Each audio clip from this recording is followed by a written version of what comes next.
Let's go straight to the U.S., where House Democrats say they have received new emails from the estate of the convicted sex offender Jeffrey Epstein that reference President Trump. This is the social media account for the Democrats on the House Oversight Committee. They say the emails from Epstein raise serious concerns about how much Donald Trump knew about his behavior. And in the last few minutes, we've had a statement from the White House in response.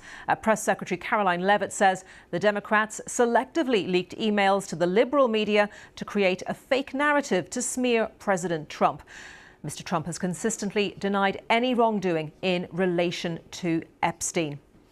Let's go to our correspondent, Nomia Iqbal, who's following this story. Very much a developing story. Nomia, what's the latest? Well, Anita, with the return of the House, they should be talking about the government shutdown, which we know has been the longest in history, has paralysed the country more or less. But now it's become all about Jeffrey Epstein again. So we've got these documents, which obviously we're still going through. The US House Democrats released new emails, 3 of them, to and from Jeffrey Epstein that reference President Donald Trump. And so just looking at them, one of them is between him and his associate Ghislaine Maxwell. This was in April 2011, and it reads, "I want you to realise that the dog that hasn't barked is Trump."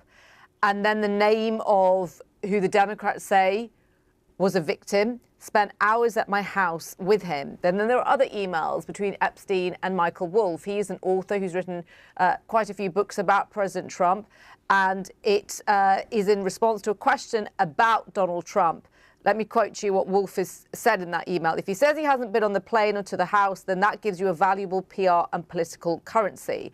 Now, the Democrats are saying this proves that President Trump had ties with Jeffrey Epstein and that he hasn't been open and honest about that.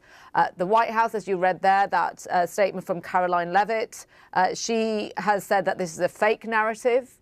You've got Republicans who've now dumped documents as well, saying to try and counter what they say is a cherry picking of the narrative by Democrats. Worth reminding that Donald Trump has consistently denied any wrongdoing in relation to Jeffrey Epstein. 2 of them used to be friends. He said they fell out in the early 2000s. But I think what this proves is, once again, the whole Epstein saga is a story that just won't go away. It's a story that the White House can't really kill. And so much of that is because President Trump himself, when he was campaigning as president, had suggested there was much more to Jeffrey Epstein killing himself. Many people in MAGA world do not believe that is true. They believe that there is something else that happened to Epstein, that there's some sort of cover-up going on. And Mr. Trump, in part, presented his presidential candidacy to voters as, I'm the guy that will expose the truth, that will expose powerful people doing bad things. And a lot of his supporters are very angry at what appears to now be this U-turn by President Trump.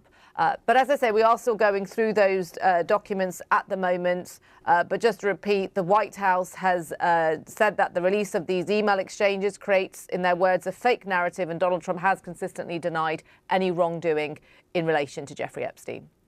OK, Nomia, for the moment, thank you very much. Nomia Iqbal there in Washington for us. As Nomia said, the Republicans on the House Oversight Committee dropping a tranche of 20,000 pages of documents to counter their view that the Democrats are trying to cherry pick some pages of the documents. And of course, our teams going through all of those papers. It may take some time, but going through those papers, we'll keep you updated on that story and also on the BBC News website and app.